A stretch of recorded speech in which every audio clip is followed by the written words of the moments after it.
I can't lie to you, my morning has already got off to an amazing start. So within 4 minutes of arriving, I saw a white flash go over the field. So got my binos on it, and it was my first barn owl of the year. So, I mean, I can't be happy with that. It flew over well, I think it's a couple of reeds, some marshes maybe, but it flew over the water, it flew over the field, and scared a couple of ducks before sort of diving onto the ground. Presumably catching a mouse, catching a vole or something, and then flying back up to the far end of the field. Now, all of my camera settings were so far off because I'd only just arrived, but I can't be happier with that. That's probably the best sighting. I can't even speak. That was probably the best sighting I'll get all day, but that was an absolutely incredible start of my day.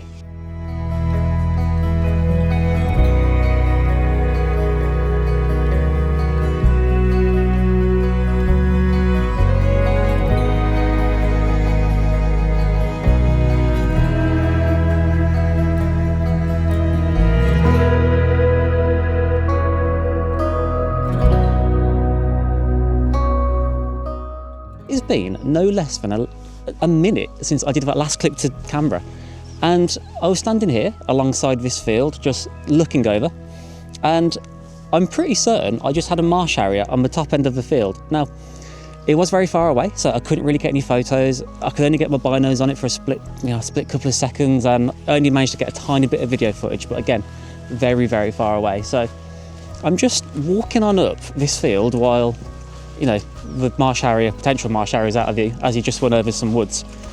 And I'm going to hope that it'll come back. But if that was a Marsh Harrier, well, what a morning. What a crazy, crazy morning.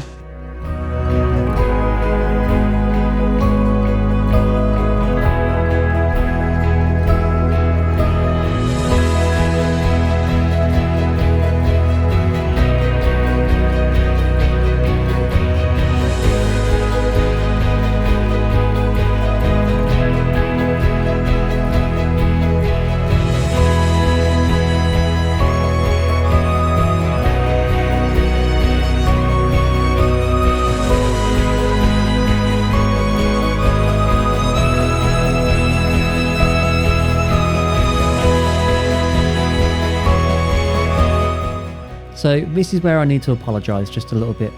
In the hide itself, I couldn't really speak to camera, I couldn't really film any B-roll because I just didn't want to disturb anyone.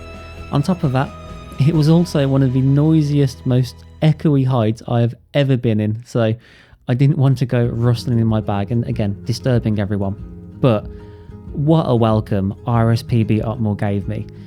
While I was sitting in my hide, I had 2 red kites to my right hand side in the trees, just putting on such a cool display. Well, one of them was. One of them decided to sit still for quite a fair while. On top of that, there were also plenty of widgeon and smaller ducks around, and the Marsh Harrier even made a return, just putting on a really, really cool show. Now, I can't speak more highly of the reserve itself. It truly gave me such an awesome welcome that one fine Saturday morning. I've got to be quick right now because honestly, everything has just been going down. So, looking over this field, which is a bit flooded, and there are hundreds of widgeon and teal and just ducks everywhere, and lapwings as well. Now, they all just hit the roof. They all just took to the air, and it's like, okay, what's going on? There's going to be a bird of prey or something somewhere, and a Marsh Harrier once again went over and just spent some while just circling over the field, hunting away. Now, as I had one to my right, a bunch of birds to my left also took flight, and it turns out there was a second Marsh Harrier. So I am just absolutely blown away today. I mean, I can't speak. I can't speak at the best of times, in all fairness, but yeah, I mean, it's back. This location is blowing my mind. Anyway, I've got to go get a photo of a Marsh Harrier. Wish me luck.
just got to one of the lookout hides, and it overlooks a little lake, and there's brush and reeds on each side of the lake. But interestingly, this is the most amount of shovelers I've ever seen in one location. They are absolutely everywhere. Oh, and of course, typical, a harrier pops in, because that is just how this place rolls. Come on, turn around, bud.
I didn't say much down at the screen a minute ago, primarily because there were loads of people there, and once again, I didn't want to disturb them. But once again, what an incredible location. I mean, other than all of the head went blank, other than all of the shovelers and the pochard at the back, the Marsh Harriers again just putting on such an awesome show. So back where I'm from in the West Midlands, Marsh Harriers are relatively rare, in all honesty. Like, yeah, they pop up, but they're not a common occurrence. So to have them in such abundance here and just being so showy and just being incredible, quite honestly, it's absolutely blown my mind. Like, this place is absolutely incredible.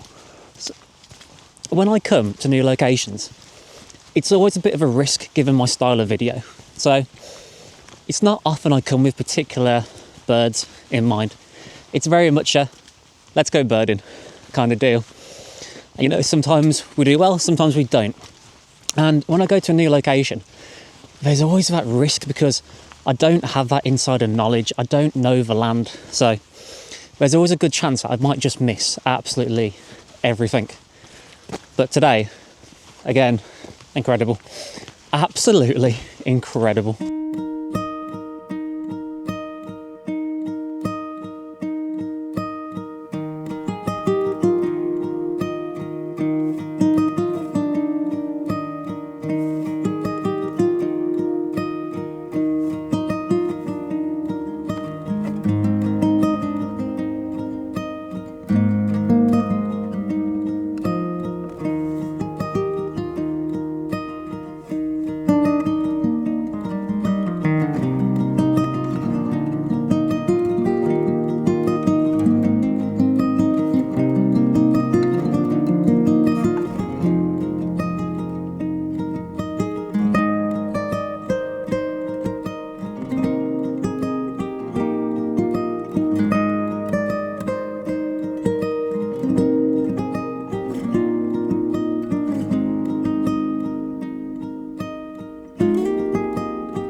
this always happens as I'm leaving a new location. So I'm standing here on a Starling commemoration viewpoint, and just out of view, just in front of me, is a river bend. Well, I think it's a river, it might be a bit of a stream, but I am 88% certain I just heard a bittern booming. Now, it wasn't a sort of full boom, it was very much like a low sort of boom, but very, very baritone, very bassy, very airy. I just wish I could get a better view. But this is how it always goes when I'm leaving new locations. There's just something which just ensures that I'm going to come back again. And yeah, I definitely have to come back again because this location is absolutely, I keep saying it, it's incredible.